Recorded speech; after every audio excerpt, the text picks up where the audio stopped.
In the heart of a city that never sleeps, where neon lights cast long shadows over empty alleys, a boy named Malik walked alone, 14 years old, barefoot, hungry, carrying nothing but a torn backpack, and a harmonica that had once belonged to his father. While the world rushed past, Malik lived in slow motion. Every day was a fight, not for wealth, not for glory, just for a little warmth, a little food, a little kindness. Nurse, passing by, smiling. That song again? You've got magic in your fingers, kid. Malik, smiling shyly. It's not magic, ma'am, just something my mom used to sing to help me sleep. His mother had died 2 winters ago, a kind woman who believed music could heal anything. His father, a street musician himself, had left to find work in another city and never returned. So Malik learned to heal others with the only thing he had left, his sound. Across town, high above the noise and the dust, stood a mansion that seemed to touch the sky. Inside lived Donovan Hale, a man who built empires with his mind,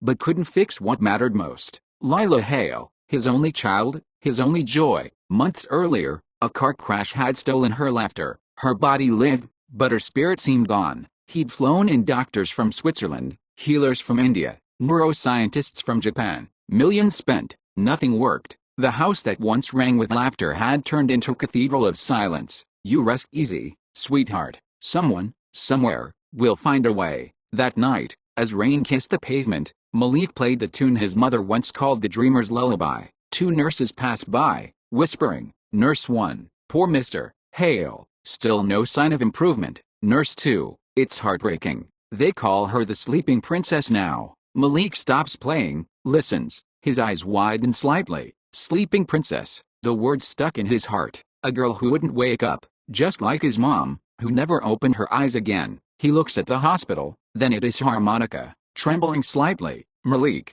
whispering, maybe I could help her dream again. Morning. Malik stands before the enormous wrought iron gates of the Hale estate. He's clutching his harmonica and looking nervous. Guards approach. Guard 1, mocking. Hey kid, deliveries are around back. Malik, quietly, but firm. I'm not here for that. I came to help Mr. Hale's daughter. The guards glance at each other, then burst out laughing. Guard 2, help her? You mean Lila Hale, the one who's been in a coma for months? Malik, yes, sir, I can wake her. The guards shake their heads. One waves dismissively. Guard 1, kid, go home, wherever that is. Malik doesn't move. His eyes, determined, unflinching, hold steady. Malik, please, just let me try. Sometimes faith looks foolish until it works. A woman's voice calls from behind. Mrs. Carter, Lila's nurse, steps out of a black car. She watches the boy curiously. Mrs. Carter, what's going on here? Guard 2,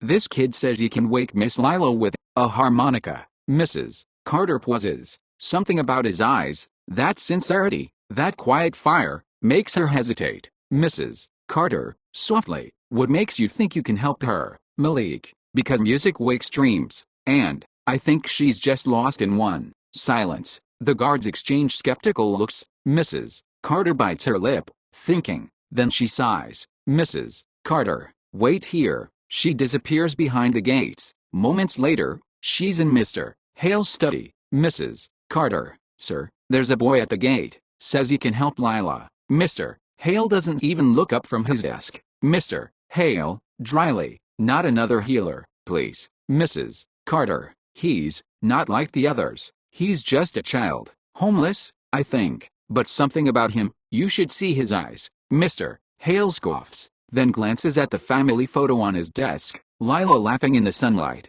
His expression softens. Mr. Hale sighs. Fine, 10 minutes, then send him away. The boy who had nothing stepped into a palace built by everything money could buy, except hope. They enter Lila's room. Machines hum softly. Mr. Hale stands by her bedside, skeptical but curious. Mr. Hale, you said you can wake her? Malik nods. Malik, I don't know if I can, sir, but I'd like to try. Mr. Hale gestured reluctantly. Mr. Hale, go ahead. Malik approaches the bed. He takes out his harmonica, old, scratched, but clean. He glances at Lila, whispering softly. Malik, hi, Lila, my name's Malik. I don't know if you can hear me, but this song is for you. He begins to play. The melody is gentle, haunting. Notes rise and fall like waves. Mrs. Carter covers her mouth, eyes glistening. Mr. Hale stands frozen. The sound fills the sterile room with warmth. It wasn't just a song, it was a prayer, from one broken heart to another. Moments pass. The monitor's beeping slows, then quickens. A twitch. Lila's fingers move. Her eyelids flutter. Mrs. Carter, gasping. Oh my God. Mr. Hale rushes forward. The machines beat faster. Lila's lips part slightly. She breathes. Tears roll down Mr. Hale's face. Mr. Hale, whispering, Lila, sweetheart? Her eyes flicker open. The faintest smile appears. The camera freezes on Mr. Hale's astonished expression. The boy who had nothing gave the man who had everything, the one thing he couldn't buy, his daughter's life back. Before we continue with this incredible journey, I spent countless hours crafting this story to bring you something truly meaningful. If stories like this touch your heart, and you believe in the power of kindness to change the world, please take a moment to subscribe and hit that notification bell. It means the world to me and helps these stories reach others who need to hear them. Now, let's see what happens next. Soft morning light filters through the window. Doctors rush in, bewildered, checking monitors and flashing lights. Lila lies awake, groggy but alive. Mr. Hale stands motionless, tears streaming down his face. Malik, overwhelmed, steps back. Doctor, stunned. She's responding. This is impossible. Her brain activity's normalizing. Mrs. Carter, whispering, he did it. The boy did it. Malik looks down, clutching his harmonica as if afraid it might disappear. Mr. Hale turns toward him, a mix of disbelief and awe. Mr. Hale, softly, what did you do? Malik, quietly, I just played her something my mom used to play for me when I was scared. The room falls silent again. Lila turns her head weakly, eyes half open. Her voice is barely a whisper. Lila, Daddy? Mr. Hale's knees nearly give out. He drops beside her bed, gripping her hand. Mr. Hale, voice trembling, I'm here, sweetheart, I'm here. Camera lingers on Malik's face, a faint smile, a tear rolling down his cheek.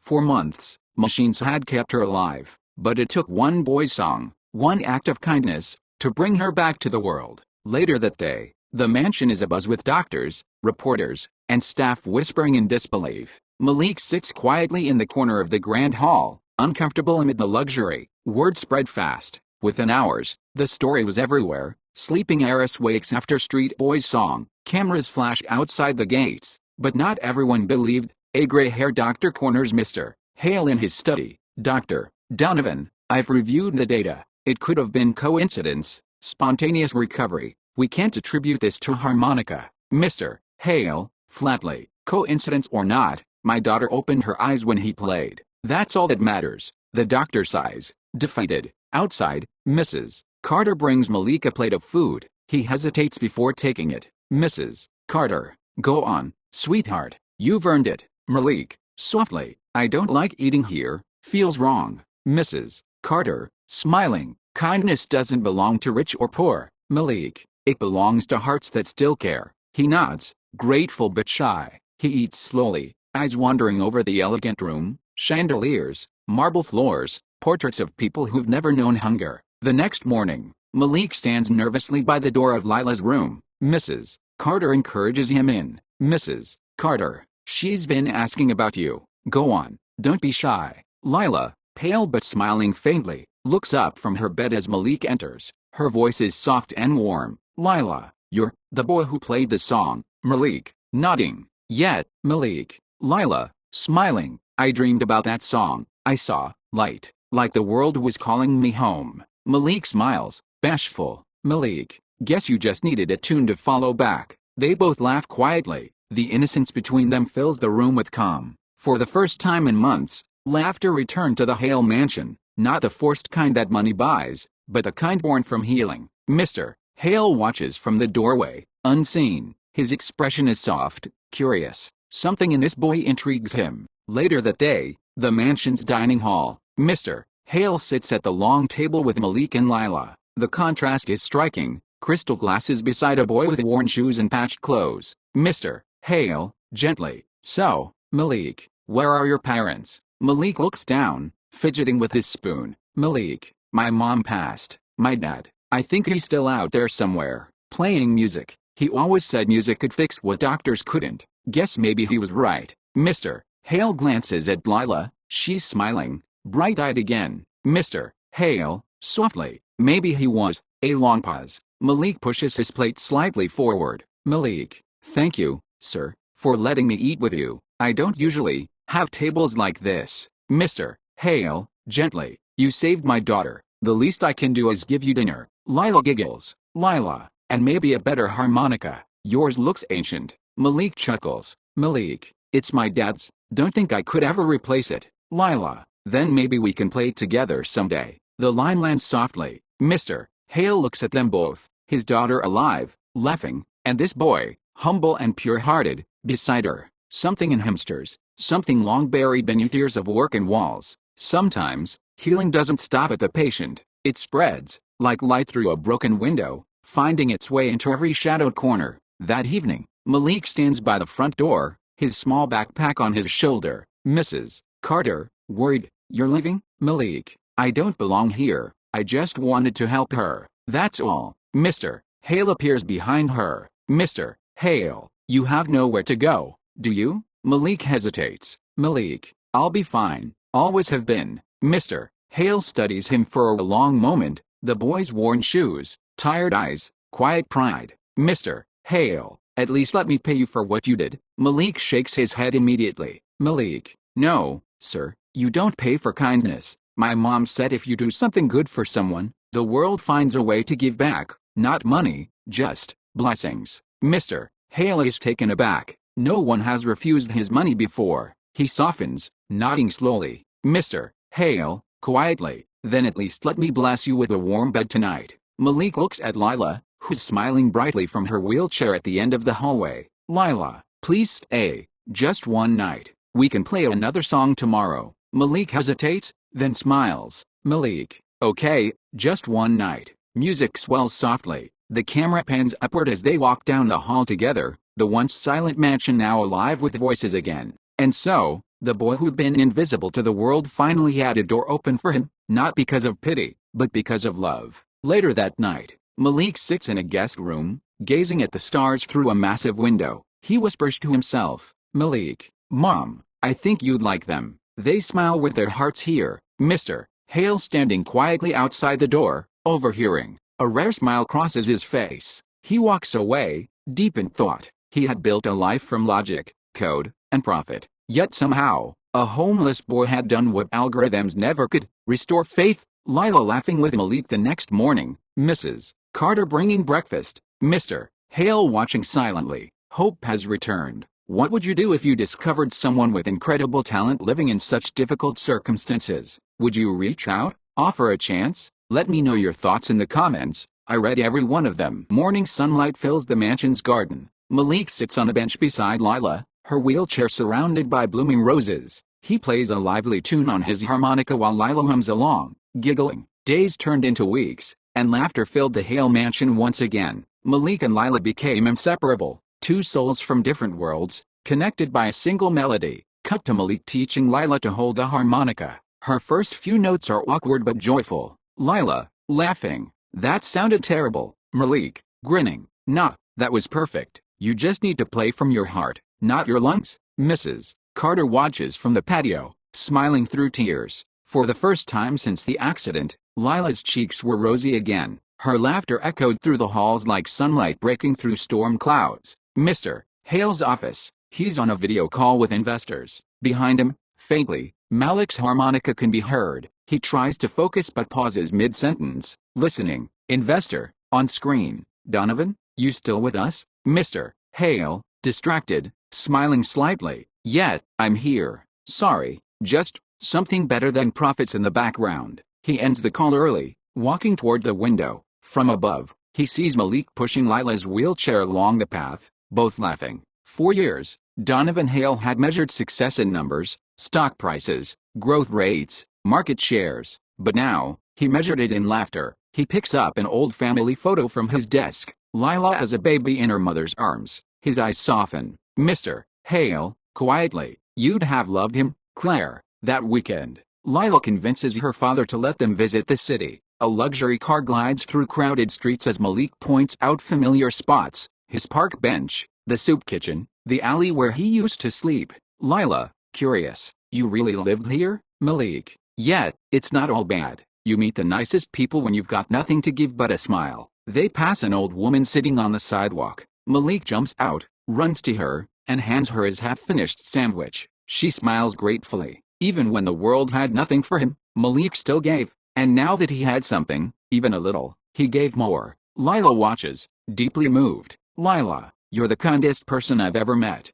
Malik shrugs. Nah, just trying to make the world sound a little better, like tuning an instrument. Mr. Hale watches from the car, silent, something in the boy's words echoing in him. Back at the mansion, two house staff whisper in the kitchen as Malik passes by. Maid 1 whispering, he's sweet, but he doesn't belong here. You can take the boy out of the streets, but not the streets out of the boy. Maid 2, Mr. Hale's getting too soft. People will talk. Malik pauses outside the door, hearing every word. His shoulders droop. He walks away quietly. Even kindness has critics, and in a world built on walls, a boy with no last name could never fit easily inside. Night. Malik sits on the steps of the mansion, gazing at the city lights below. Lila finds him there, wrapped in a blanket. Lila, why do you look sad? Malik, I heard some people talking. Maybe they're right. Maybe I don't belong here. Lila, firmly, you brought me back to life. Malik, you do belong here. Malik,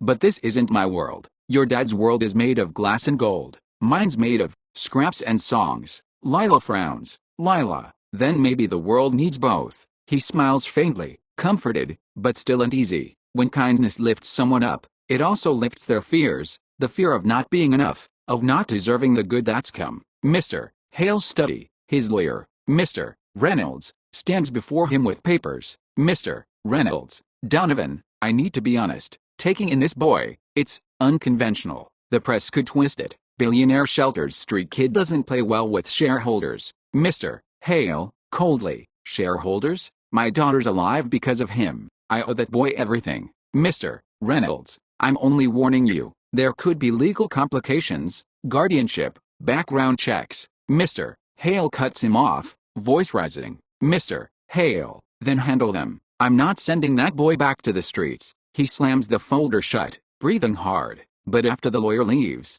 doubt creeps into his eyes. Old habits die hard. Even a heart newly awakened can stumble under the weight of reputation. He looks out the window, Malik and Lila playing in the garden, laughing freely. Mr. Hale whispers to himself. Mr. Hale, he deserves better than the world that left him behind. 2 nights later, rain pours outside. Malik overhears a heated conversation between Mr. Hale and a journalist at the door. Journalist, condescending. Rumor says you've let a homeless kid move in with your daughter. Sounds dangerous, doesn't it? Mr. Hale, angrily, get off my property. The journalist smirks and leaves. Malik stands frozen in the shadows, heart pounding. When Mr. Hale turns, Malik steps forward. Malik, he's right, isn't he? I shouldn't be here. I'm just causing you trouble. Mr. Hale, firmly, no, Malik, you're family now. Malik, interrupting, no, I'm not. Families don't need guards at the gate to keep people like me out. He storms out into the rain. Lila calls from the hallway, but he's gone. Sometimes the people who change our lives the most are the ones who believe they deserve us the least. Rain intensifies. Mr. Hale rushes after him, shouting into the storm. Mr. Hale, Malik, come back. But the boy disappears into the dark city streets, harmonica clutched tight. Next morning, the mansion is silent again, echoes of the past returning. Lila refuses breakfast, staring at the door. Lila, tearful, he's gone because of them. Because they can't see what he is. Mr. Hale kneels beside her, voice breaking. Mr. Hale, we'll find him, sweetheart, I promise. He glances at the harmonica left behind on the piano. He picks it up, holding it close like a relic. The song that once brought life had gone silent, but only for a while, because kindness has a way of finding its way back home. Cold morning light spills over the city. Malik walks through wet streets, his hoodie soaked, his harmonica clutched tightly in his hand. Steam rises from sewer grates. Shop owners unlock their doors. The boy's breath comes out in puffs. He had run from warmth back into the cold, from belonging into loneliness. But for Malik, running was easier than believing he was worthy of being loved. He stops near the same hospital corner where the story began. He sits, tired, and begins to play. The melody trembles, broken, uncertain. It was the same song that woke a sleeping girl, but now, it was filled with a new sound, the ache of a heart afraid it had lost its place in the world. People pass by, a few drop coins. He barely looks up. Mr. Hale's mansion. Detectives and staff are gathered. Lila sits beside her father, holding his hand tightly. Lila, pleading, please find him, Daddy. He doesn't know the city like you do. He's out there alone. Mr. Hale, to his staff, search every shelter, every alley. I don't care what it costs. I just want him home. Mrs. Carter puts her hand on his shoulder.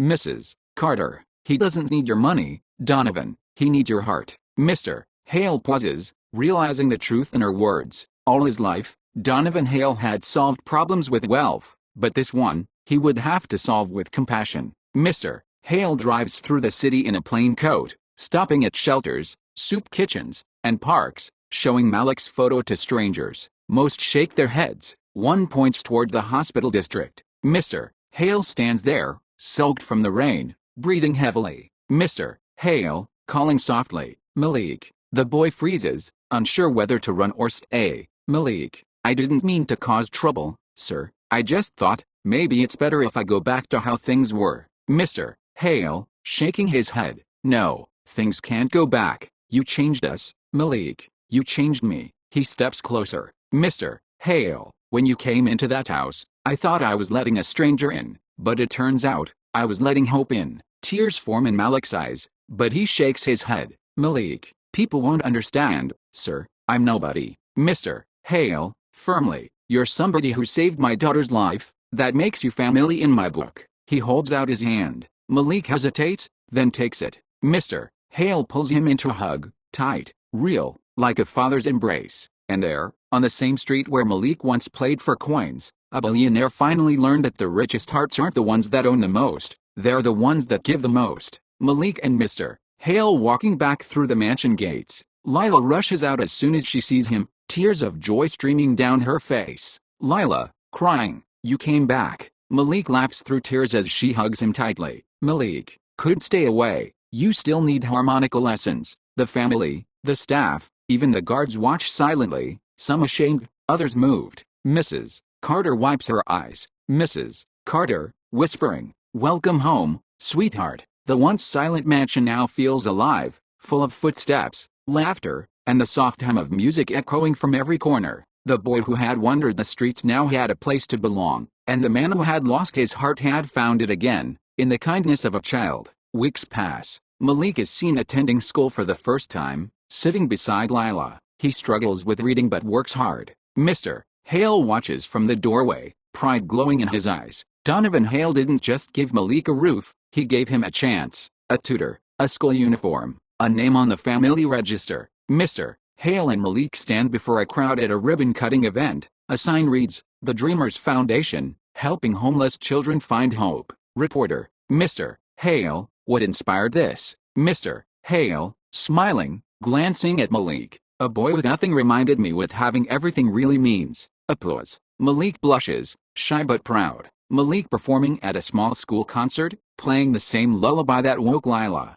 The audience claps wildly. Lila cheers from the front row, waving her hands. The same song that once echoed down hospital halls now filled auditoriums and hearts across the city. After the show, Malik and Mr. Hale walk out together under the stars. Malik, softly, never thought life could sound like this. Mr. Hale, that's the thing about kindness, once you play it for the world, it keeps echoing back. They both smile. Years later, fade in on a community center filled with music and laughter. Children sit in a circle, learning instruments. Malik, now older, confident, wearing a volunteer badge, teaches them how to play harmonica. Time moved on, and the boy who once had no home became a home for others. A little girl struggles with her notes. Malik kneels beside her, guiding her fingers. Malik, smiling, don't worry about the mistakes. Music's just like kindness, it doesn't have to be perfect to be beautiful. Behind him, a framed photo of Lila and Mr. Hale smiles down, a family reborn through love. What began as one act of courage became a ripple that reached thousands.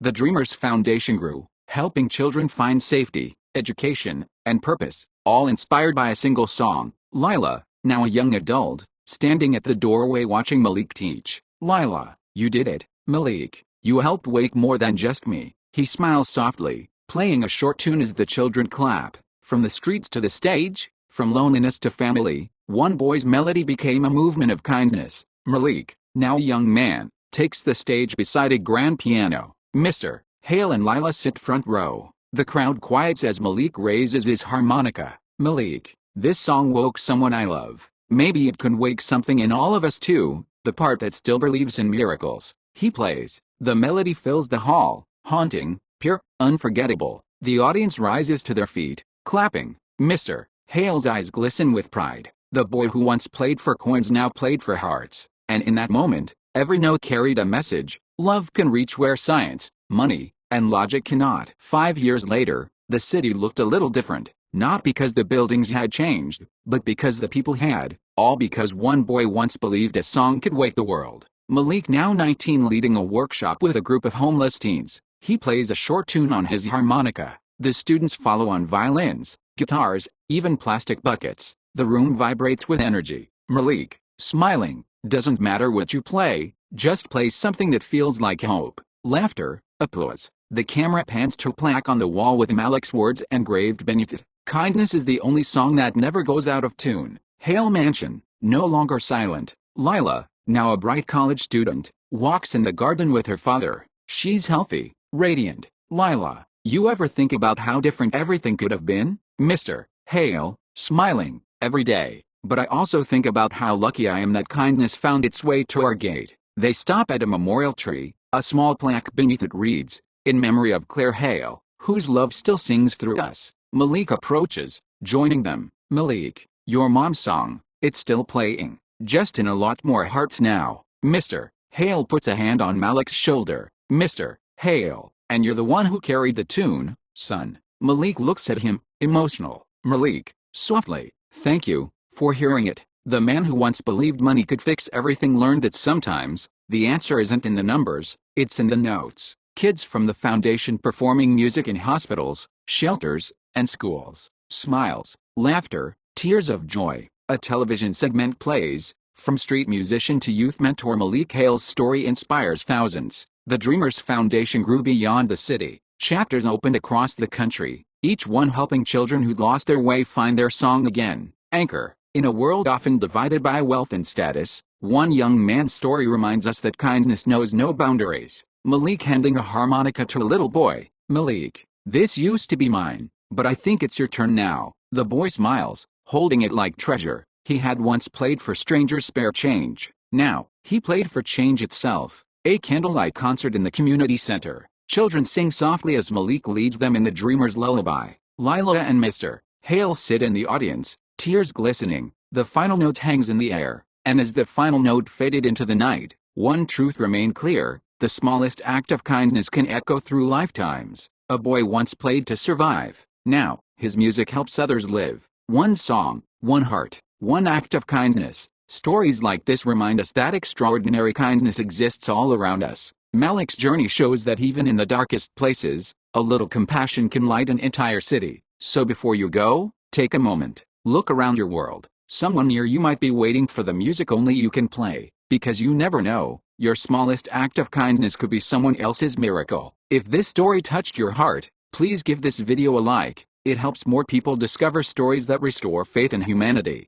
Subscribe for more tales of kindness and courage, and turn on notifications so you never miss a new one. And here's my challenge to you. What act of kindness will you perform this week? Write it in the comments below. You might inspire someone to follow your lead. Thank you for watching, and remember, you have the power to change someone's entire world.